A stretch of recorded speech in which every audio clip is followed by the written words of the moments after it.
আজকে আমি কোর্টে সারাদিন ছিলাম, আমার যতগুলো মামলা সব আজকে আদালত ডিসমিস করে দিয়েছে। আমার এখানে একটা প্রশ্ন ছিল আজকে, কিন্তু উনি করতে দেয়নি। আমাকে 3টা বছর আটকে রেখেছিলেন মাটির নিচে এবং জেলখানা মিলিয়ে। আমার প্রশ্ন হচ্ছে, আপনি আমাকে মামলা দিয়ে 3টা বছর আটক রাখলেন যে আমার অপরাধ আছে কিনা। 3 বছর পরে আজকে প্রমাণ হলো যে আমি নির্দোষ, কোনো অপরাধ নেই। আমার যত রকমের পরীক্ষা করার দরকার ছিল রিমান্ডে নিয়ে সব করেছে। এই মোবাইলটা আজকে দিয়েছে ওরা 3 বছর পর। এর মধ্যে যা ছিল ওরা সব কিছু দেখেছে। যে মামলা দিয়েছিল আনসার আল ইসলাম না কি জানো, আমি জীবনে জানি না। যত রকমের পরীক্ষা করেছে একটাও পাইনি। জজ আজকে হাসছিল যে মামলার বিচার করবো কি দিয়ে, কোনো মাল নেই, ছুড়ে ফেলি। আমি মনে করলাম জিজ্ঞাসা করি, মাননীয় আদালত, এই যে 3টা বছর আপনার কাছে তোমার মামলা ছিল, এতদিন আপনি কিছুই করেননি, আপনি কিন্তু জানতেন। আজকে যেমন ছুড়ে ফেলে দিচ্ছেন, হাসি তামাশা করছেন যে একটা মামলা হলো, এই 3 বছর জানতেন না? 30 থেকে 32 বার এই মামলাটাই আদালতে উঠেছিল, কিন্তু জামিন আপনি দেননি, বারবার ফেরত দিয়েছেন। আজকে কোন ইশারায়, কার ইশারায় দিয়েছেন আমি জানি না। তবে আমার প্রশ্ন, আমাকে যে 3টি বছর রাখলেন, আমি তো নিরপরাধ, আজকে প্রমাণ হলো যে কোনো দোষ নেই। যারা আমাকে বিনা দোষে কষ্ট দিয়েছে, আমিও তাদের ওই কষ্ট দিতে চাই।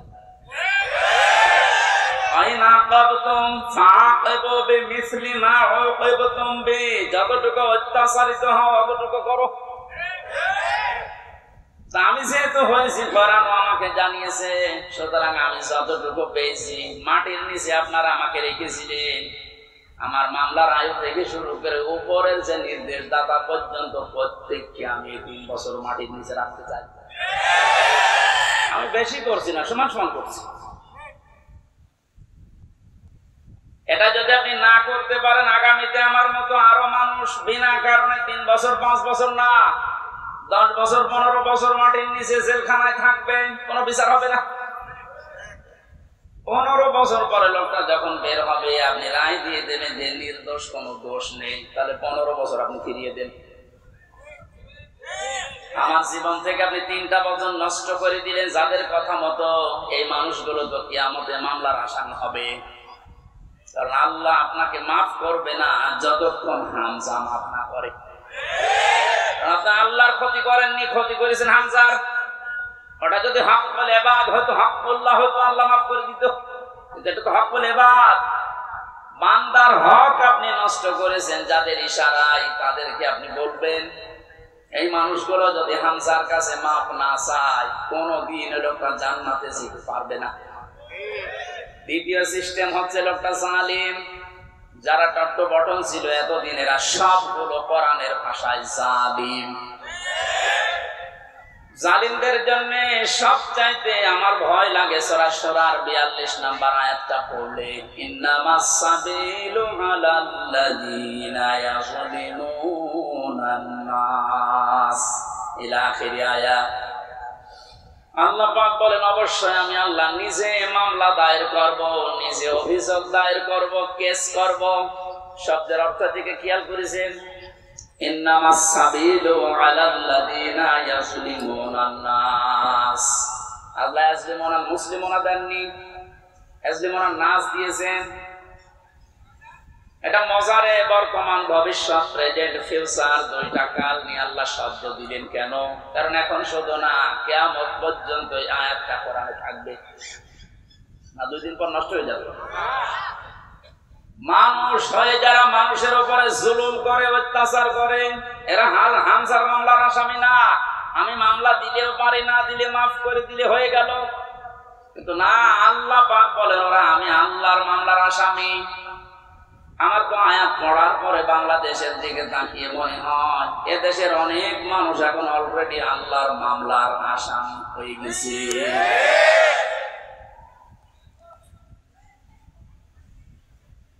যিনি বিচারপতি, যিনি রায় দেবেন, তিনি যদি মামলার বাদী হয়, বলেন আপনার পক্ষে রায় আসার সম্ভাবনা আছে?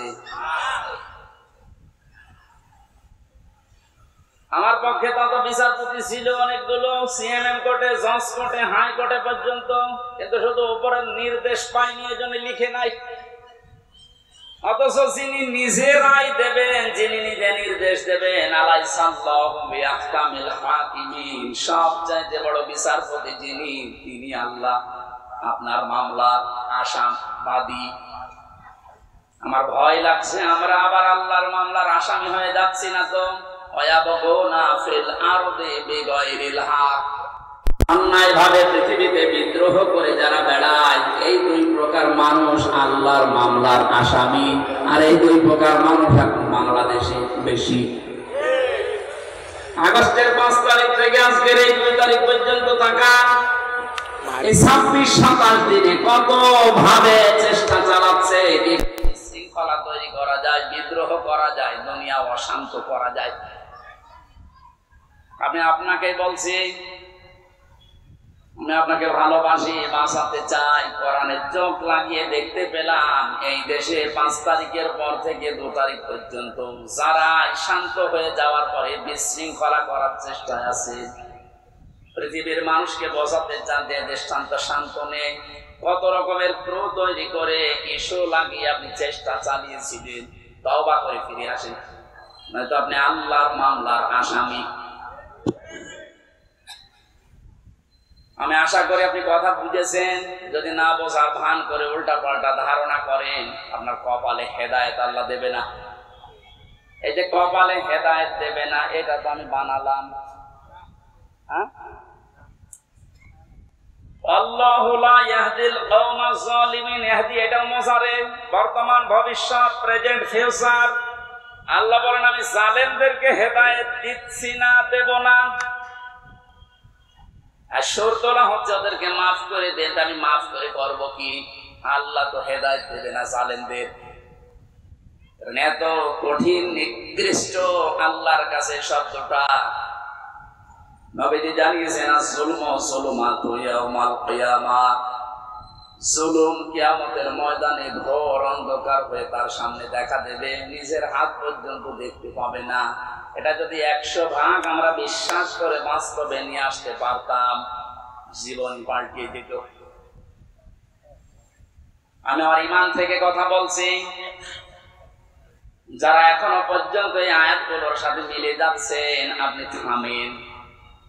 মৃত্যুর গড়গড়ানি চলে আসলে তখন কিন্তু আপনার পাশে বসে কালেমা পড়ালেও কাজ হবে না। ঢাকাবাসী, আমি যেটা শিক্ষা দেওয়ার জন্য পর্যন্ত আসছিলাম, আজ বহু মানুষের কল্প কাহিনী, মিথ্যাচার, মিথ্যা রচনা, অনেক ষড়যন্ত্র, বিশেষ করে উল্টা পাল্টা সব যেহেতু আমাদের কাছে ধরা পড়ছে, দলে দলে পালে পালে দেখতে পাচ্ছি মানুষ বুঝে হোক না বুঝে হোক এখন ইসলামে আসা আরম্ভ করে দিয়েছে। এটা কেন দিল? কোরআনে কারীম জানিয়েছে ইযা জাআ নাসরুল্লাহি ওয়াল ফাত ওয়া রাআইতান নাসা ইয়াদখুলুনা ফি দীনিল্লাহি আফওয়াজা। আল্লাহ পাক বলেন, হে নবী, যখন আমার সাহায্য আসবে তখন আপনি বিজয় দেখতে পাবেন। কিছু না হলেও কিছু আমরা পেয়েছি। আল্লাহর সাহায্য আসার কারণে কিন্তু আমরা বিজয়ের স্বাদ পেয়েছি। মানুষ যে পরাধীন থাকলে কি হয়, এটা এই 27 দিন আমি টের পেয়েছি। সবচেয়ে বেশি টের পেয়েছিলাম মাটির নিচে যতদিন ছিলাম, ওই সময় চোখের উপরে কালো কাপড় বাঁধা, আমার হাতে পেছনে হ্যান্ডকাপ দেওয়া, পায়ে ডান্ডা বেড়ি দেওয়া, মাথায় দড়ি দিয়ে যখন টেনে নিয়ে যেত, মনে হচ্ছে এ পৃথিবীতে সব চাইতে বড় অসহায় আমি। মাটির নিচে অবস্থায় ছিলাম। আপনারা উপরে যারা ছিলেন, বিবেক দিয়ে বলেন তো, আপনারা অসহায় ছিলেন না? গত কয়েকদিন আগে কুষ্টিয়ায় বাংলাদেশ জামাত ইসলামী ওলামা বিভাগের আয়োজনে 500 আলেম সব ঘরানা থেকে নিয়ে এসেছিল। কত? 500। ওনারা আয়োজন করেছিল 500, 750 উপরে আলেম এসেছে পুরা কুষ্টিয়া জেলা থেকে, সব ঘরানার। প্রায় 2.5-3 ঘন্টা আলোচনা হয়েছে, কোনো সমস্যা না, কিচ্ছু পাইনি। আমি নিজেও ছিলাম। আপনি একটু ভাবেন তো, 5 তারিখের আগ পর্যন্ত 500 না 5 জন আলেম এক জায়গায় বসলে নিরাপদে থাকতে পারত? স্বাধীনতার পরাধীন কি অবস্থা, বাস্তবতা এইটা। এই অনুষ্ঠানটা করতে হলে 5 তারিখের আগে 14 জায়গায় পারমিশন নেওয়া লাগতো, তারপরও অনুমতি মিলত না। এ মানুষগুলো তো সেই মানুষই আছে। এখন 14 জায়গায় মদিনা ডক্টর ইউনূস বলেছেন, এদেশে কোরআনে কারিমের কথা ওইভাবেই হয়ে অন্যান্য ধর্মের কথা যেভাবে চালু আছে।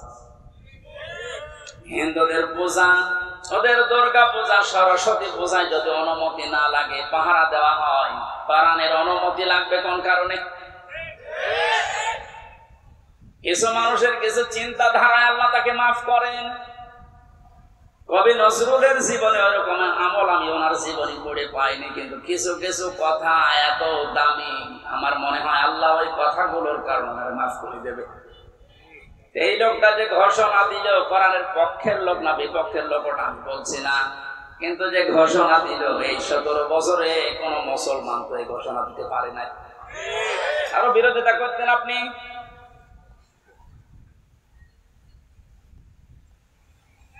অন্যান্য ধর্মের অনুষ্ঠানে যদি অনুমতি না লাগে, মুসলমানদের কোরআন প্রসারে অনুমতি নেওয়া লাগবে কোন কারণে? কোন অনুমতি আজকে থেকে নেওয়া লাগবে না।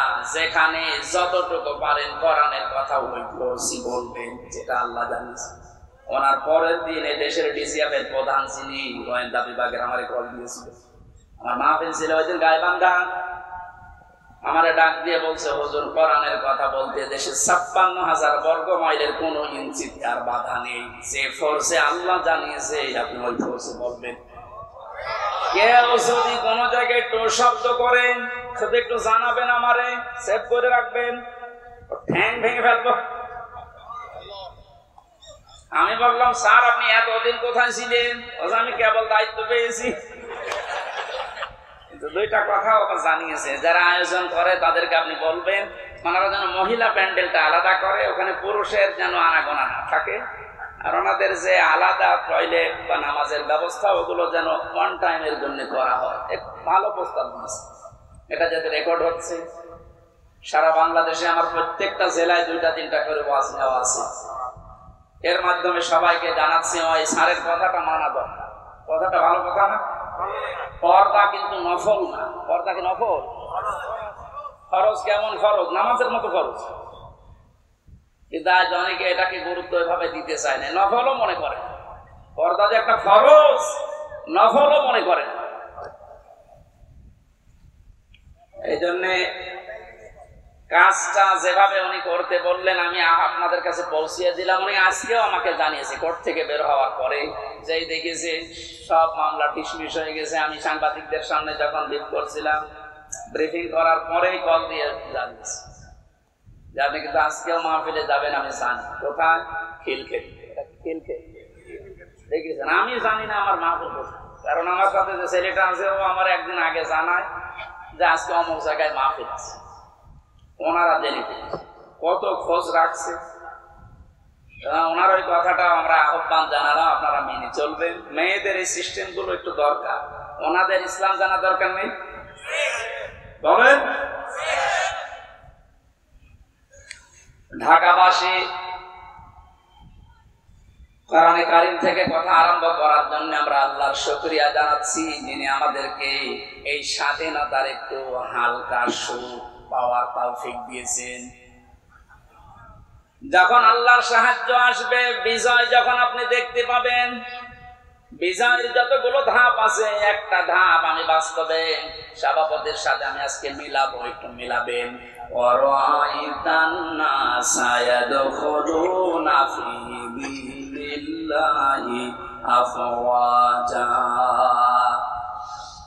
আল্লাহর সাহায্য আসলে আপনি বিজয় দেখতে পাবেন। বিজয়ের প্রথম ধাপ এটা, দলে দলে পালে পালে মানুষ দেখবেন ইসলামে প্রবেশ করছে। আপনি 27 দিনের জরিপটা একটু দেখেন।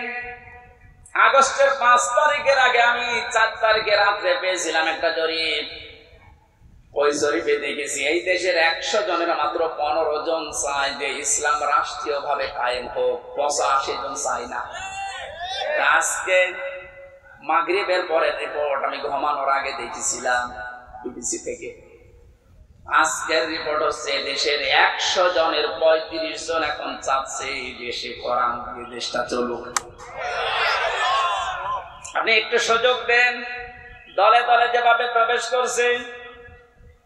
গাইবান্ধার পলাশ বাড়িতে আমি 45 মিনিট আলোচনা করার পরে এক হিন্দু অনার্স মাস্টার্স করা এক শিক্ষিত মানুষ এসে বলছে, আমার ধর্মে আমি আর থাকবো না, আপনি আমার ইসলামে প্রবেশ করান। এই যে অন্য ধর্মের মানুষ যদি বুঝে কোরআন চলে আসতে পারে, যারা হালকা পাতলা ইমানের অধিকারী তাদেরকে একটু সুযোগ দেন, দেখবেন দলে দলে যে আফওয়াজা পালে পালে মানুষ ইসলামে আসবে। জরিপ যেটা করেছে ও গাঁজা খেয়ে করেনি, বাস্তবতা দেখেই করেছে।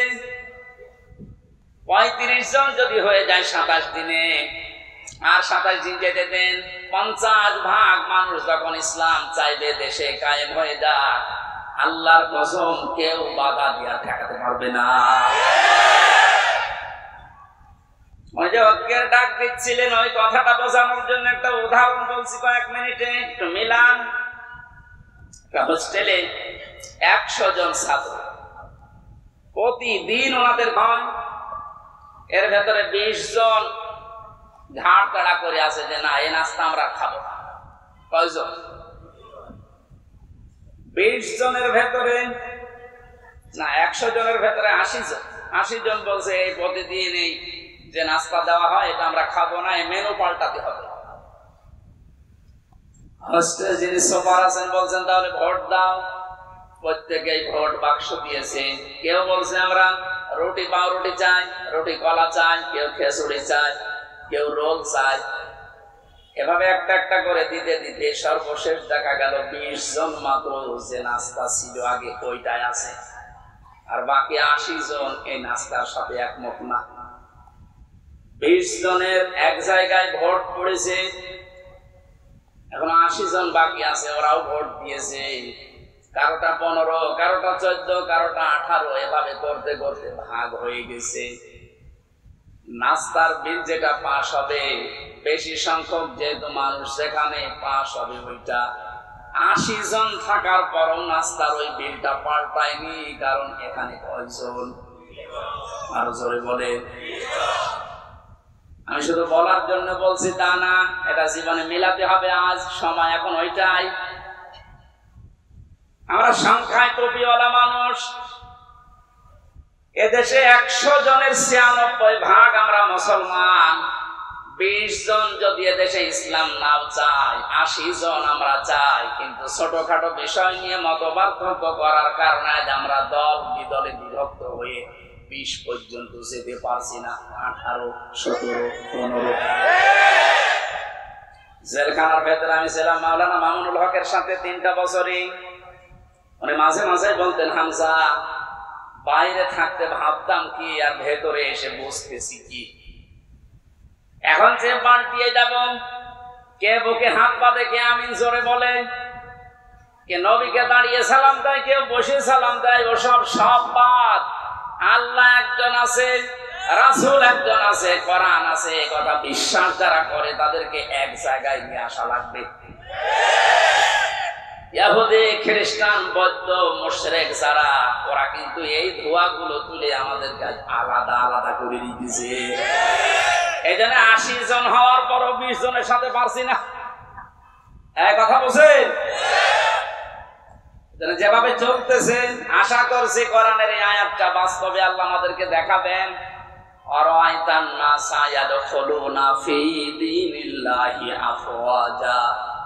দলে দলে পালে পালে যেভাবে মানুষ ইসলামে আজ দীক্ষিত আর আরম্ভ হয়েছে, আল্লাহ পাক যেন চর্মচোখে দেখার তৌফিক দেন যে কোরআন দিয়ে 56,000 বর্গ মাইল চলছে। শোক এবং শান্তি শব্দ দুইটা। শোক 3টি বিষয়ের নাম, শান্তি 4টা বিষয়ের নাম।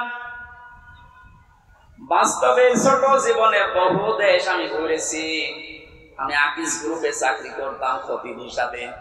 ওনারা একটা ভিসা লাগিয়ে 27টা দেশ আমার একবারে ঘোরানোর ব্যবস্থা করে দিয়েছিল। যদিও 3 বছর জেলে থাকার কারণে আমার ভাগ্য হয় নাই, তারপরও আমার ব্যক্তিগতভাবে বহু দেশে আমি গেছি। সুখ শান্তি এটা কিনতে পাওয়া যায় না। আল্লাহ পাক সুখ এবং শান্তি নিজের পক্ষ থেকে দান করেন। এজন্য 53 বছর হয়ে গেল, সুখ শান্তি দুইটার একটা আমরা এখনো পাইনি, অনুধাবনও করতে পারছি না। কারণ চলছিল 53 বছর মানুষের তৈরি করা নিয়ম নীতি দিয়ে। বাবা চালিয়েছিল, আমি দেখি নাই, ওই মুরব্বীরা দেখেছে। বাবাটা দেখে নাই, স্বামী চালিয়েছিল, ওনারা দেখেছে, আমি তো দেখি নাই। আমার 92 সালে জন্ম। চাচা চালিয়েছিল, বউ চালিয়েছে, ভাবিও চালিয়েছিল, সবগুলো আমরা দেখেছি। শুধু কোরআন দিয়ে দেশ চললে কেমন দেখা যায় আজও দেখিনি। দেখেছেন? এটা দেখেছেন? দেখেছেন? এটা দেখার দরকার না যে এটা দিয়ে চললে কেমন লাগে। আন্দাজে চিল্লানো না, সত্যি সত্যি মন থেকে বলবেন। যদি চান ওই 35 জনের ভেতরে আপনি জন থাকেন যে হ্যাঁ এইটা দিয়ে দেশ যেন চলে, আমি এটা দেখতে চাই, হাত তুলেন তো। লিল্লাহি তাকবীর।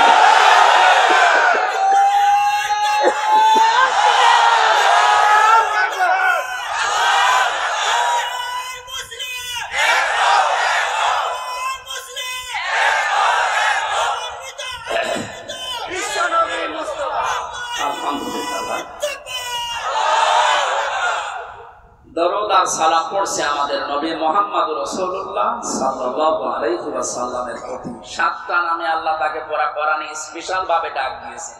কয়টা? 7টা। 1 নম্বরে নাম দিয়েছেন ইয়াসিন। ইয়া হরফে নেদা, ইয়া মানে হে, সিন মানে সাজ্জেদ। তাফসীরে কাবীর আল্লামা ফখরুদ্দিন রাজি রাহমাতুল্লাহ আলাইহি উনি ব্যাখ্যা করতে গিয়ে সিনের অর্থ দিয়েছেন 5টা। আমি গতানুগতিক কথা বলি না। যারা আছেন যদি হেদায়েতের নিয়তে কথা শোনেন, আমি আশা করছি কোরআন আপনাকে পথ দেখাবে। আর কোরআন শরীফ যদি কাউকে হেদায়েত দিতে না পারে, ও যেন বিশ্বাস করে ওর কপালে আর হেদায়েত নেই।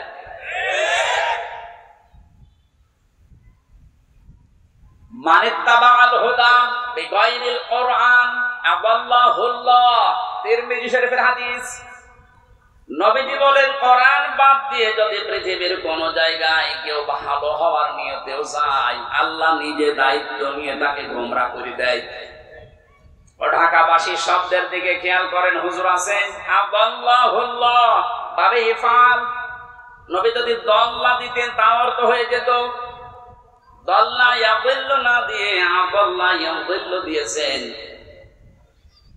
দল্লা শব্দটার বাংলা অর্থ হচ্ছে আপনি নিজেই নিজেকে খারাপ বানিয়ে ফেলেছেন।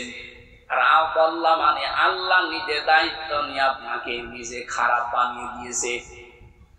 এ কথাটার অর্থ কি? কোরআন যেখানে নেই ওই জায়গায় যদি কেউ ভালো হওয়ার নিয়তেও যায়, ওকে খারাপ বানাবে হামজা কে? আল্লাহ। বলেন বলেন। হেদায়েত দেওয়ার একচ্ছত্র মালিকানা কার? আল্লাহ। দুনিয়ার কারো হাতে আল্লাহ দিয়েছেন, এমনকি নবীর হাতেও দেন নাই। এই জন্য নবী দিতে চাচা কেউ পারে নাই।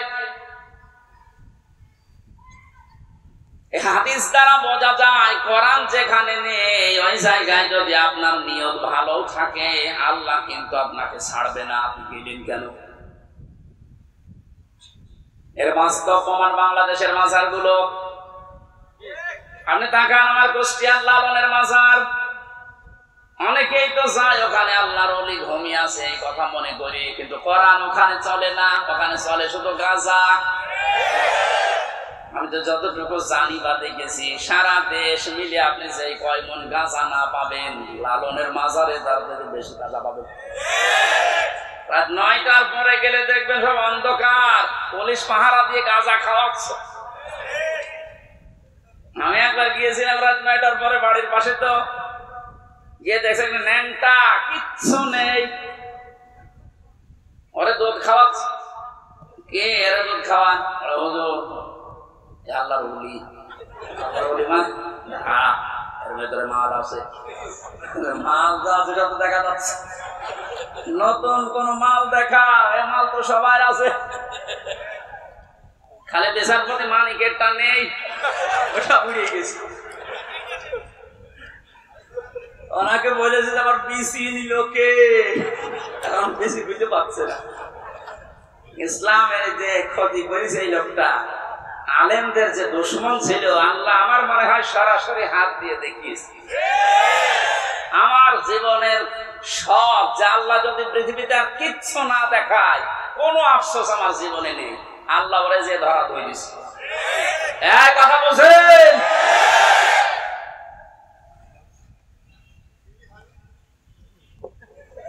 এই লোকটার সম্পর্ক আমি শুনেছি জেলখানায় থাকতে ছোট হুজুরটা আমার সাথে ছিল, ওই যে রফিকুল ইসলাম মাদানি, 2 মাস ছিল। আমার বলছে হামজা ভাই, আমারে প্রথমে রিমান্ডে নিয়ে রাত 12:30টার দিকে নিয়ে গেছে হাতের ছিলে, ওরা উলঙ্গ করেছে আমারে। আমি তো এমনি ছোট মানুষ, আমার জিনিসপত্র ছোট, আসলে ছোট। আমারে নিয়ে পুরা উলঙ্গ করে একটা সিগারেট হাতে ধরিয়ে দিল। অন্ধ উলঙ্গ মেয়ে লোক কোন জায়গা থেকে যেন নিয়ে আসলো, রাস্তার 2 পাশে ব্যারিকেড দিয়ে বন্ধ করা। এটা কোরআন শরীফ আমার সামনে, একেবারে সত্য বলছি। আমাকে যা বলেছে ওই ফাঁসির কয়েদখানায় তাই বলছি। অর্ধ উলঙ্গ মেয়ে লোকটা আমার পাশে দাঁড় করিয়ে ছবি তুলছে আর বলছে এটা সকালে ছেড়ে দেব, দেশের মানুষ বুঝবে যে হুজুর কেমন। এত অসহায় লাগছিল ওই সময়। আমি তো এমনিতে ওদের সাইজে চাইতে একেবারেই ছোট, আর মেয়েটা আমার ওর কাঁধ পর্যন্ত আমি অর্ধ উলঙ্গ, কোথা থেকে যেন ভাড়া করে নিয়ে এসেছে। আমার হাতে সিগারেট দিয়ে, যেটার গন্ধ শুকলে আমার বমি আসে, ওইটা ধরিয়ে নিজে 2 টান দিয়ে আমার কাছে দিয়ে বলছে এভাবে ধরে থাক, অস্ত্র তাক করা আছে, কিচ্ছু করার নেই। ছবি তুলছে, এটা ছেড়ে দেব সকালে। আমি যেহেতু মজলুম আর বিশ্বাস করি মজলুমের দোয়া কবুল হয়, ইত্তাকি দাওয়াতাল মাজলুম। নবীজি বলেন দুনিয়াতে আর যাই করো মজলুমের বরদোয়া থেকে নিজেকে বাঁচিয়ে রেখো। ফাইন্নাহা লাইসা বাইনাহু ওয়া বাইনাল্লাহি হিজাব, কারণ মজলুমের মাঝে আর আল্লাহর মাঝে কোনো পর্দা থাকে না। হাতির ঝিলে ওই পানির পাশে দাঁড়িয়ে আল্লাহর কাছে বলেছিলাম, মাবুদ যে অবস্থা করছে আমার তো কিচ্ছু করার নেই, তুমি দেখতে পাচ্ছ। এক এসআই কে ডাক দিয়ে বললাম, ভাই আপনারা যা করছেন আমার সাথে, এই কি হারুন স্যার জানে না? মানে উনি তো করাচ্ছে, যেই বলেছে উনি করাচ্ছে। কারণ রিমান্ডে উনি তো মাঝে মাঝে এসে আমার প্রশ্ন করতো, তখন কি ফেরেশতার মতো কথা বলতো, অথচ ভেতরে ভেতরে ওই এত খারাপ অবস্থা আমার করলো। আল্লাহ তুমি সব দেখেছো, আমার যেভাবে ওরা অপমান করেছে ওকেও এইভাবে করে। আমার মনে হয় আল্লাহ কারেন্টের মতো দোয়া কবুল করেছে। দেখেছেন না, ও এখন 3 ইঞ্চি, কয় ইঞ্চি? সারা দুনিয়া এখন তার নাম অনেকে জানে না, কিন্তু 3 ইঞ্চি ও সবাই জানে, মহিলারা পর্যন্ত জানে তো 3 ইঞ্চি। ছোট হুজুরের দোয়াটা একেবারে মাসলুম, যেহেতু আল্লাহ কবুল করে দুনিয়ায় দেখিয়েছে, পরবর্তী কি করবে সেটা আল্লাহ ভালো জানেন।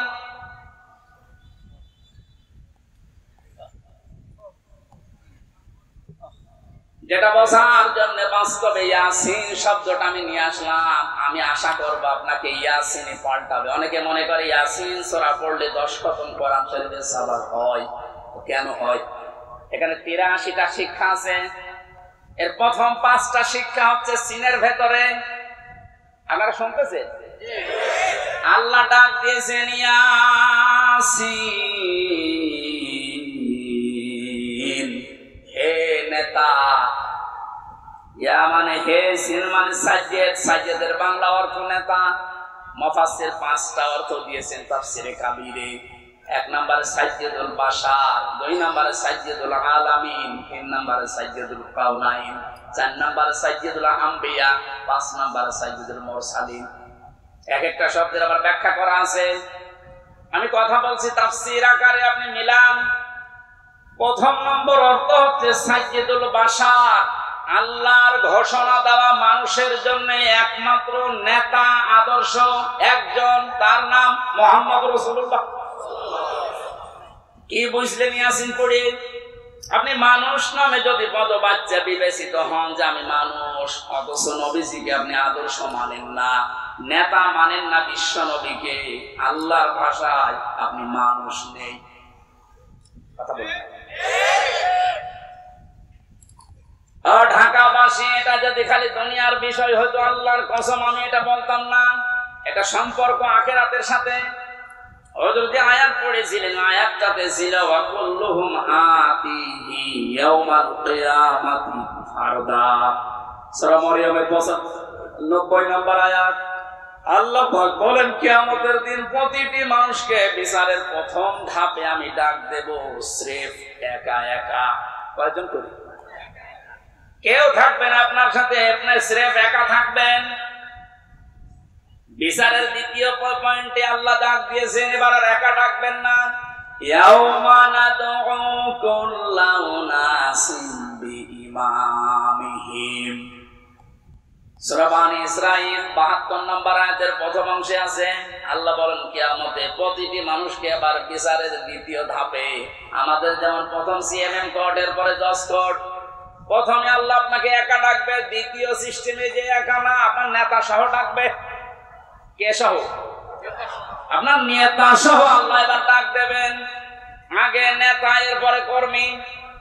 যেহেতু আপনারা শিক্ষিত মানুষ, বিবেক আপনাদের বেশি কাজ করার কথা, নিজের দিকে তাকিয়ে বলেন তো, আপনি দুনিয়ার স্বার্থে হোক আর যে স্বার্থেই হোক, যাকে নেতা মানেন, আদর্শ মানেন, ওই লোকটা যদি কিয়ামতে আপনার সামনে থাকে, পেছনে আপনি দাঁড়িয়ে আছেন, আগে তো আল্লাহ তাকে দেখবে। একটা বলেন, কি মনে হয় আপনার যে ওই লোকটাকে যদি আল্লাহ দেখে আপনাকে মাফ করে দেবে? ওরে দেখলেই তো আল্লাহর আগে রাগ হয়ে যাবে। আপনার নেতা যদি হয় ইনোর মতো, যারা মানুষ লাথি দিচ্ছে, লাথি দেয়নি কয়েকদিন আগে, আপনার নেতা যদি হয় মেননের মতো, যারা মানুষ পচা ডিম খাওয়াচ্ছে, কি মনে হচ্ছে আপনার শুধু হাসির খোরাকি না, বাস্তবে নিয়ে যান। নিজে এখন বলছেন না, ওই লোকটা যদি সামনে থাকে আল্লাহ আমারে মাফ করবে না, এরকম নিজেই যদি এখন ধারণা করেন, আপনি বিশ্বাস করতে পারেন আপনি ধরা খেয়ে বসে আছেন। আমি আপনার শত্রু না, আমি আপনাকে বাঁচাতে চাই, কারণ দুনিয়ার জীবনে যদি শেষ হয়ে যেত এই ওয়াজ আমি করতাম না। যেহেতু আর একটা জীবন আছে, এক্ষুনি পাল্টাতে হবে। নেতা যাদের ঠিক নেই, এই মুহূর্তে আপনি পাল্টাবেন। ওয়াজ শুনতে আসলেন কেন? আপনি যদি নাই মানতে পারেন, নিজেও কোরআন শরীফ পড়েন না, হামজা বলছে আপনি মানেনও না, আপনি কি হয়েছে? এই মুহূর্তে সিদ্ধান্ত পাল্টান। যাদের নেতা ঠিক নেই, আপনি ধরা খাচ্ছেন। সুতরাং এমন মানুষকে নেতা মানা লাগবে যে লোকটা আল্লাহ এবং রাসূলকে মেনে চলে, আর এটা নফল না, এটা ফরজ। এটা তো আমি বানালাম। সূরা নিসা 5 নাম্বার পারার 6 নাম্বার পৃষ্ঠার 9 নাম্বার লাইনের 59 নাম্বার আয়াতের প্রথম অংশে আছে, আমি যতগুলো তাফসীর বিশ্ববিদ্যালয়ে থাকাকালীন মিলিয়েছি, সব মুফাসসির এই মাঝখানে যে আতিউ, এই শব্দের ব্যাখ্যায় একমত। আল্লাহ পাক বলেন, ইয়া আইয়ুহাল্লাযীনা আমানু আতিউল্লাহা ওয়া আতিউর রাসূলা ওয়া উলিল আমরি মিনকুম। ওহে যারা ঈমানের দাবি করো, তাদেরকে বলছি আমি আল্লাহর আনুগত্য করো, আমার রাসূলের ইতাআত করো, আনুগত্য করো। এই দুইটা জায়গার আগে দেখবেন আতিউ, এই ফেল আছে, আর ক্রিয়া। এটা আল্লাহ নবীজির নামে আর নিজের নামে রেখেছেন, কিন্তু উলিল আমরি মিনকুম এর আগে আতিউ দেননি। সব মুফাসসির একমত, আল্লাহ রাসূলকে মানতে হবে, কোনো প্রশ্ন করা যাবে না। কথা বলে না কেন? আল্লাহ রাসূলের পরে কিয়ামত পর্যন্ত যারা নেতৃত্ব দেবে দুনিয়ায়, যে মানুষগুলো এই পৃথিবীর নেতৃত্বে আসবে, উলিল আমর যারা, তাদেরকে যদি মেনে চলতে হয় নেতা হিসাবে, অবশ্যই দেখা লাগবে এরা আল্লাহ রাসূলকে মেনে চলে কিনা। যারা আল্লাহ রাসূলকে মেনে চলে না, তাদের জন্য রাজনীতি করা জায়েজ নেই। নেতা হওয়া, নেতৃত্ব দেওয়া, তাদের নেতৃত্ব মেনে নেওয়া জায়েজ নেই। এটা রাজনীতি মনে করে যদি চলে যান আপনার কপালে আগুন লাগবে। সূরা বাকারার 124 নম্বর আয়াত, وَإِذِ ابْتَلَى إِبْرَاهِيمَ رَبُّهُ بِكَلِمَاتٍ فَأَتَمَّهُنَّ قَالَ إِنِّي جَاعِلُكَ لِلنَّاسِ إِمَامًا। হযরত ইব্রাহিমের কথা স্মরণ করো, আল্লাহ নিজে বলছেন আমি পদে পদে তাকে বাক্য দিয়ে পরীক্ষা করেছিলাম। যতগুলো পরীক্ষা ইব্রাহিমকে নিয়েছি কোরআন শরীফে আমি পেয়েছি। ইব্রাহিম নবীকে আল্লাহ পরীক্ষা করেছিলেন 50টা। কয়টা বলেন বলেন? 50টা পরীক্ষায় তিনি উত্তীর্ণ, একটাও ফেল করেননি। আল্লাহ রাব্বুল আলামিন এত খুশি হয়েছিলেন, তিনি ডাক দিয়েছেন, ইব্রাহিম আমি তোমাকে মানব জাতির জন্য নেতা বানিয়ে দিলাম। হযরত ইব্রাহিম বলেছিলেন, হে আল্লাহ, এই যে নেতৃত্ব দেওয়ার গুণাবলী, নেতা হওয়া, এটা কি শুধু আমি একাই পেলাম? ক্বালা মিন যুররিয়াতি, নাকি আমার সন্তানাদি যারা দিয়া কিয়ামত পর্যন্ত আসবে এরাও কি নেতা হতে পারবে? আল্লাহ সঙ্গে সঙ্গে সাফ ঘোষণা দিয়েছেন, ক্বালা লা ইয়ানালু আহদিজ জালিমিন। ইয়ানালু এটা মোজারে, বর্তমান, ভবিষ্যৎ, প্রেজেন্ট, ফিউচার। আল্লাহ পাক বলেন তোমার সন্তানাদি কিয়ামত পর্যন্ত যারা আসবে তারা নেতা হতে পারবে, নেতৃত্ব দিতে পারবে, ইমাম হতে পারবে, কিন্তু জালেমদের জন্য আল্লাহর ওয়াদা নেই। ইয়াতে মুফাসসিরিন ইকরাম ফি সিলালিল কোরআনে লিখেছেন সাইয়্যিদ কুতুব, যে দুনিয়ায় যারা জুলুম করে, সে নিজের উপরে হোক, পরিবারের উপরে হোক, সমাজের উপরে হোক, রাষ্ট্রের উপরে হোক, জনগণের উপরে হোক, যারা জুলুম করবে তাদের জন্য নেতা হওয়া, নেতৃত্ব দেওয়া, রাজনীতি করা জায়েজ নেই, হারাম।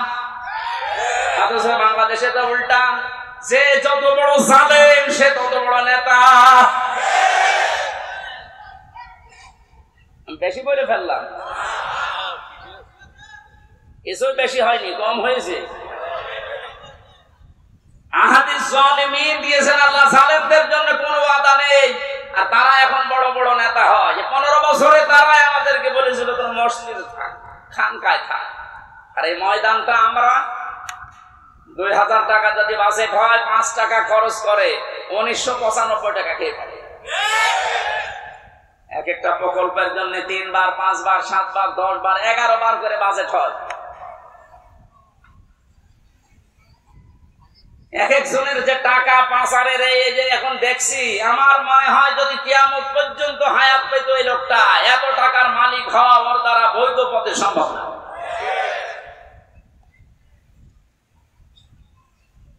ইয়াসিন শুধু পড়লে 10 খতম কোরআনের সওয়াব হয়, তা আপনি তো মানবে। ইয়াসিনের প্রথমটাই তো মানেন না। এই নেতৃত্বের কথা বললেই বলে রাজনীতি। আরে ভাই, রাজনীতি মানে রাজনীতি এটা কোরআনের পাঠ না। 903 জায়গায় আছে রাজনৈতিক কথা, ডাইরেক্ট ইনডাইরেক্ট মিলে। আপনি সেইটাকে অস্বীকার করে না বোঝার ভান করে চলে যাবেন, আর আল্লাহ আপনাকে ছেড়ে দেবেন। আশা করছি আপনার আদর্শ ঠিক করবেন, আর এক্ষুনি মোক্ষম সময়। এরপরও যদি কেউ না বোঝার ভান করে থাকেন, আসেন এদিকে, আপনাকে ছড়ি কোদাল দিয়ে বোঝাচ্ছে। বুখারী শরীফ দিয়ে, কোরআন শরীফ দিয়ে হবে না, ওরে দিয়া লাগে বাকারি শরীফ। আমি আসিন এরা তো ব্যাখ্যা শেষ করতে পারবো না। নির্ধারিত আমরা আয়াত পড়েছিলাম 8, 9, 10, 3টা আয়াত পড়েছি সূরা মারিজ থেকে। কয়টা? এখানে আল্লাহ কিছু দৃশ্যের কথা দিয়েছেন, কিয়ামতের ভয়াবহতা, সে প্রথম থেকে এ পর্যন্ত। যে কিয়ামত যখন সংগঠিত হবে, এইরকম পাহাড় উড়ে যাবে, সব ধ্বংস করবেন আল্লাহ তাআলা। একথা বলতে বলতে এই কঠিন মুহূর্ত যখন তৈরি হবে, এই মুহূর্তে মানুষের অবস্থা কি হবে আজকের আলোচনার বিষয়। এজন্য আমি মিলিয়েছি মুক্তিপণ। এটা বানিয়েছিলাম জেলখানায় থাকতে। জনাব এটিএম আজহারুল ইসলাম, নাম শোনেননি? এই লোকটা এখনো পর্যন্ত জেলে আছে। উনি একদিন একটা বই পাঠিয়েছিল, মুক্তিপণ, লেখক সৌদি আরবের। উনি বলছে হামজা এটা পড়বা, জনগণের সামনে কথা বলো, মানুষ যেন পরিবর্তন হয়, এটা অনেক ভূমিকা পালন করবে। আমি পুরাটা 2-3 বার এই 3 বছরে শেষ করেছিলাম, দেখলাম যে হ্যাঁ, পরিবর্তন হওয়ার যদি মন থাকে, এই মুক্তিপণ এই শব্দটা মানুষের ভেতরে ঢোকাতে পারলে মানুষ আসবে ফিরে। আল্লাহ কিয়ামতের একটা বিশাল কঠিন ভয়াবহ দৃশ্যের কথা নিয়ে আসতে গিয়ে এই জায়গায় আমাদের কাছে এসে থামবে, একটা মিলাবেন নিজের সাথে। আল্লাহ রাব্বুল আলামিন বলেন, ওয়ালা ইয়াসআলু হামিমুন হামিমান ইয়াবাসসারুনাহু। সেদিন শহীদের পরিচয় দেবে না। এই যে হামিমুন মানে অন্তরঙ্গ বন্ধু, শহীদ বলা হয়। একে অন্যের যখন দৃষ্টিগোচর করা হবে, একে অন্যের সামনে যখন নিয়ে আসা হবে, কেউ কারো পরিচয় দিতে চাইবে না। রব্বুল আলামিন বলেন, এই লোকটা কি করবে হে নবী আপনি জানেন? ইয়াবাদুল মুজরিমু লাউ ইয়াফতাদি মিন আযাবি ইয়াউমিদিন বিবানি। এই লোকটা মুক্তিপণ হিসাবে নিজের সন্তানকে প্রথমে আল্লাহর কাছে বলবে, আল্লাহ এটা দিয়ে দিলাম, আমার এই ছেলে মেয়ে দিয়ে দিলাম, আপনি আমাকে বাঁচান আজকে। আমি আজটা পড়ার পরে মিলিয়েছিলাম আমার ফারিহার সাথে। আমার এই ছোট মেয়েটা আমি জেলখানায় যাওয়ার আগে 1 বছর বয়স ছিল, এখন ওর বয়স 4 বছর। ওর কথা যখন মাঝে মাঝে মনে হতো, আমি এটার সাথে মিলাতাম যে বিবানী, আল্লাহ কিয়ামতের দিন সন্তান মানুষ দিতে চাইবে মুক্তিপণ হিসাবে, তো এটা তো আমার সাথে মিলছে না। আমি আয়না ঘর থেকে শুরু করে ডিবি অফিসে এই মাটির নিচে গুম হওয়া থেকে শুরু করে জেলখানার এই ফাঁসির কন্ডেম ছেলে থেকে বিচ্ছিন্ন ছিলাম, যোগাযোগ কষ্ট পেয়েছি, কিন্তু আমার মেয়েটাকে আমি যে ভালোবাসি এখনো পর্যন্ত, আল্লাহ রসুলের পরে পৃথিবীতে সবচেয়ে বেশি ভালোবাসি এখনো আমার ওই ছোট মেয়েটাকে। আল্লাহ নিজে তৈরি করে দিয়েছে। অথচ আল্লাহ বলছেন ফারিহাকেও কিয়ামতে হামজা তুমি বলবে যে এটাও দিয়ে দিলাম, আমারে বাঁচাও। এটা আমার বিশ্বাস হচ্ছে না যে না এটা হবে না, এটা হওয়া কথা না। আল্লাহ বলেন শুধু ফারিহাকে না, ওয়া সাহিবাতিহি ওয়া আখি, মানুষ তার স্ত্রী এবং তার ভাইকে পর্যন্ত মুক্তিপণ দিতে চাইবে। শুধু স্ত্রী আর ভাই না, নিজের জ্ঞাতি গোষ্ঠী যারা তাকে আশ্রয় দিত, প্রশ্রয় দিত, সামাজিক ভাবে, রাজনৈতিক ভাবে, পারিবারিক ভাবে, গোষ্ঠীগত ভাবে যারা তাকে বিপদে পড়লে আশ্রয় দিত, এদেরকেও বলবে আল্লাহ এদেরও দিয়ে দিলাম। এটা আজকে আমি মেলালাম হাজী সেলিমের সাথে। যেভাবে গালিগালাজ করছিল কোটে তোলার সময়, কত টাকার মালিক আপনি বলেন তো হাজী সেলিম। অথচ যে গাল আজকে খেয়েছে, যে ডিম খেয়েছে, তাও এতগুলো প্রশাসনের মানুষ পাহারা দেওয়ার পরেও ও আজকে হাও মাও করে কাটছিল ইজলাসে দাঁড়িয়ে। ও তো মনের ভেতরে এইটা আসছিল, কি করলাম, যা দুনিয়া আছে সব আজকে দিয়ে বলো জজ সাহেব আপনি আমার শুধু মুক্তি দিয়ে দেন।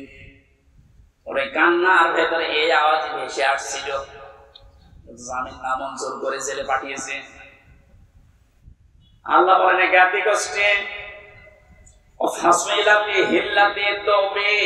এই ফাসইলাতির শব্দের ভেতরে 3টা বিষয় আছে ইবনে কাসিরে। তো ওবের ভেতরে 2টা অর্থ আছে। আল্লাহ পাক বলেন পৃথিবীতে ও আপন মনে করে যে মানুষগুলোর যার কাছে যেত, যারা আশ্রয় দেবে বলে বিশ্বাস করত, এই মানুষগুলোকেও কিয়ামতে বলবে আল্লাহ জ্ঞাতি গোষ্ঠী দলের লোক সব নেতা খাতা দিয়ে দিলাম, আমাকে তুমি একটু মুক্তি দাও। আল্লাহ বলেন এতটুকু না, আর একটা আছে, ওমান ফিল আরদি জামিআ, ওর দুনিয়ায় যত স্থাবর অস্থাবর সম্পদ ছিল, যত সম্পদের মালিক ছিল, সব আমাকে দিতে চাইবে, শুধু বলবে সুম্মায়ুজি, আমি মুক্তি চাই। আমি কি চাই? এটা শুধুমাত্র মনে হয় হাজী সেলিমের জীবনে, আমাদের জীবনে এরকম সময় আসবে না। এক কথা বলুন, প্রত্যেকের জীবনে অপেক্ষা করছে। আমি আমার ফারিহাকে, আমার স্ত্রী তামান্নাকে, আমার ভাই নেই, আমার বোন আছে রুনাকে, আমার জ্ঞাতি গোষ্ঠীর এক কয়েকজন আওয়ামী লীগ করতো, এখন পুরা পাল্টিয়ে গেছে, এখন বলছে আমরা কিছু করি না। এই পর্যন্ত না, আমার যত সম্পদ আল্লাহ দিয়েছেন আমার বাবা আর আমার সব আমি একটা একটা করে আল্লাহকে আমি দিতে চাইবো। শুধু বলবো আল্লাহ তুমি আজকের এই কঠিন দিন থেকে আমারে বাঁচাও। আল্লাহ দিনের পরিচয়টা একটু দিয়েছেন কোরআনে, ফাকাইফা তাত্তাকুনা ইন কাফারতুম ইয়াওমা ইয়াজআলুল ওয়ালদানা শিবা। হে নবী, কিয়ামত আমি কেমন ভাবে বানাবো জানেন? যুবক মানুষ কিয়ামতের দৃশ্য দেখে বৃদ্ধ হয়ে যাবে। ঢাকাবাসী একটা মানুষ বুড়ো হয়ে যায় কখন? 60 বছর, 70 বছর, 80 বছর সময় লেগেছে, কিন্তু এমন দৃশ্য সালসালা আল্লাহ নিজে বলছেন আমি বানাবো। আমার মতো হামজা 32 বছর বয়স, সঙ্গে সঙ্গে সেকেন্ডের ভেতরে বুড়ো হয়ে যাবো। এই কঠিন ময়দানে আল্লাহ ঘোষণা দেবেন, কাল্লা, কখনো না, কখনো না। যতগুলো দিতে চাইলে মুক্তিপণ একটাও নেওয়া হবে না। ইন্নাহা লাযা, তোরে আমি লাজাই দেব। কোন জায়গায়? প্রশ্ন আসতে পারে লাজা কি? এখানে যারা আছে আমরা অনেকেই জানি জাহান্নাম 7টা, জান্নাত 8টা। আমি কোরআনে কারিমে পেয়েছি লাহা সাবাতু আবওয়াব লিকুল্লি বাবিম মিনহুম জুজউম মাকসুম। সূরা হিজরের 44 নম্বর আয়াতে আছে আল্লাহ পাক বলেন জাহান্নামের দরজা 7টা। যে যে অপরাধ করবে আল্লাহ তাকে ওই দরজা দিয়ে ওই জাহান্নামে প্রবেশ করাবে। তাহলে জাহান্নাম একটা, এর দরজা 7টা। কয়টা? এটা মনে হচ্ছে কোন স্কুল না? এখানে 1 থেকে মনে করেন 5 পর্যন্ত পড়ানো হয়। প্রত্যেকটি ক্লাসে আলাদা আলাদা রুম আছে, কিন্তু বিদ্যালয় বা শ্রেণী কিন্তু একটাই বলা হয় যে এটা বিদ্যালয় বা মাদ্রাসা, স্কুল যাই বলেন স্কুল। এই স্কুলের 5টি স্তর আছে, 1 থেকে 5 পর্যন্ত। যে যে ক্লাসে পড়ে সে দরজা দিয়ে প্রবেশ করে ক্লাস করে বাড়ি চলে যায়। 3-তে পড়ে, 5-এ গিয়ে ক্লাস করতে পারবে। এটা যেমন সহজে বুঝলেন। আল্লাহ পাক জাহান্নাম বানিয়েছেন একটা, স্তর বানিয়েছেন এরকম 7টা। দুনিয়ায় যে যে ধরনের অপরাধ করবে তাকে ওই দরজা দিয়ে প্রবেশ করিয়ে শাস্তি দেবে। এর 1 নম্বর দরজার নাম হচ্ছে হুতামা, খুব ভয়ঙ্কর জায়গা। এর 2য় নম্বরে লাজা। আল্লাহ বলেন এই যে মানুষগুলো মুক্তিপণ হিসাবে কিয়ামতের কঠিন দৃশ্য থেকে দিতে চাইবে, দিতে চাইবে, দিতে চাইবে, আমার আওয়াজ হবে কাল্লা, না, ইন্নাহা লাযা, তোর এই লাজার দরজা দিয়ে প্রবেশ করাবো। এটা কেমন জায়গা হে নবী আপনি জানেন? নাযাআতাল লিশাওয়া। এখানে ঢুকলে আগে মানুষের চামড়া খসে যাবে। শাওয়া শব্দের শাব্দিক অর্থ বেশি ইবনে কাসিরে, হাড় টুকরা টুকরা করলে যেভাবে খণ্ড বিখণ্ড হয়ে যায়, উপরে বাড়ি দিলে হাড় যেভাবে খণ্ড খণ্ড হয়ে যায়, এইরকম জায়গা এটা। বাংলাদেশ সহ বিশ্বের যত কঠিন জায়গা আছে, শুধু যেখানে কারেন্টের শর্ট দিয়ে মানুষকে গলিয়ে ফেলা হয় এইটা বাদ দিয়ে এদেশে এমন কোন রিমান্ডের জায়গা নেই যেখানে গেলে চামড়া আগে খসে যায়। আমারে বহুবার বলেছিল যে এই যে এইগুলো আমরা তুলি, অস্ত্র নিয়ে এসেছিল বিভিন্ন মেশিন, যে এই যে নখ আমরা তুলি ফেলি এইটা দিয়ে, ওটা দেওয়ার পরে এরপরে টান দেবেন, এরপরে উঠবে, তাছাড়া ধরে রাখলে ওঠে না। অথচ আল্লাহ নাযাআতাল লিশাওয়া দিয়েছেন, লাজায় প্রবেশ করার সঙ্গে সঙ্গে মানুষের চামড়া আর এই নখগুলো উঠে চলে যাবে। এবার আপনি ভাবেন তো বাস্তবতা নিয়ে যে কিরকম জায়গা এটা, যেখানে প্রবেশ করলে আগে চামড়া খসে চলে যায়, নখ উড়িয়ে যায়। আল্লাহ বলেন কঠিন ভয়ঙ্কর জায়গায় কাদেরকে ডাকবে জানো? তাদউ মান আদবারা ওয়া তাওয়াল্লা। এই দুনিয়ায় যে মানুষগুলোকে সত্যের দিকে আহ্বান করা হয়েছে, এরা সত্যের কথা শোনার পরে অহংকার করে এদবার করেছে, মুখ ফিরিয়ে নিয়েছে। আমার মনে হয় আয়াতের বাস্তবতা বাংলাদেশে সবচেয়ে বেশি। এত কোরআনের কথা আলোচনা পৃথিবীর কোন জায়গায় হয় না। এত আলোচনা হওয়ার পরে সত্যকে সত্য জানার পরেও যারা ঘাড় ঘুরিয়ে অহংকার করে চলে যান, আপনার জন্য আল্লাহ লাজা প্রস্তুত করে রেখেছে। ইহুদি খ্রিস্টানদের আমরা প্রতিদিন 17 বার করে বরদোয়া দেই। কতবার? এই যে গায়রিল মাগদুবি আলাইহিম ওয়ালাদ-দাল্লিন, দুইটা জাতির কথা আছে, ইহুদি আর খ্রিস্টান। বারবার আল্লাহকে বলা হচ্ছে, আল্লাহ এদের পথ আমাদেরকে দেখিও না, এরা অভিশপ্ত। এরা অভিশপ্ত না? আমি তাফসীরে পড়েছি কেন আল্লাহ এদের নাম দিলেন।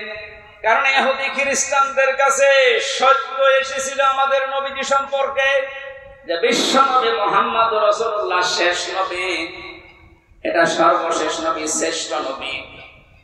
ইহুদি আর খ্রিস্টানরা জানতো ওদের তাওরাতে ইনজিলে স্পষ্ট আছে লেখা, এরপর অহংকার করে হিংসা করে মানত না।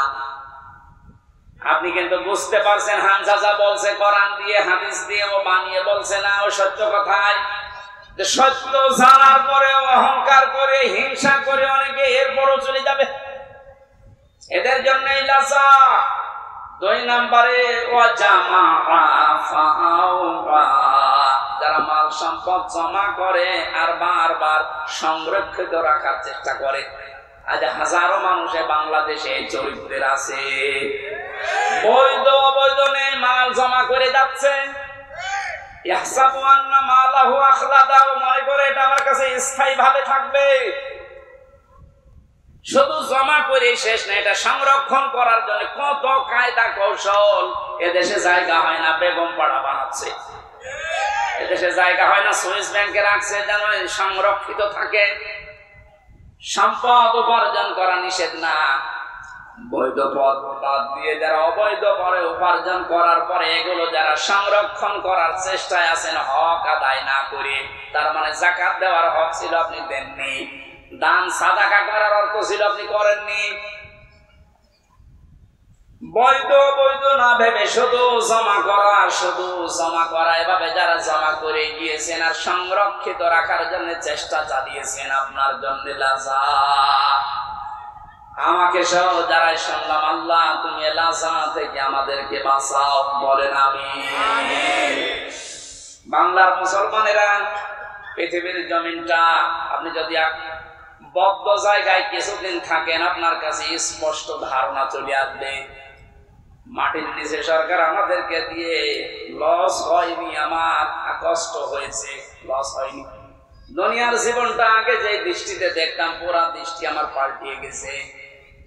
আল্লাহ তাআলা বলেন, আমাল হায়াতুদ দুনিয়া ইল্লা মাতাউল গুরুর, পৃথিবীর জমিনটা ধোঁকা।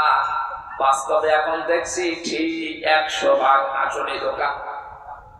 আপনার মা বাবা ধোঁকা, স্ত্রী ধোঁকা, সন্তানাদি ধোঁকা, আপনার নেতা খেতা দলের লোক সব ধোঁকা। মনে করছেন না মা বাবার সম্পর্কে কথা বললো কেন? ধোঁকা। আপনি বাস্তবে নিয়ে যান, দেখবেন।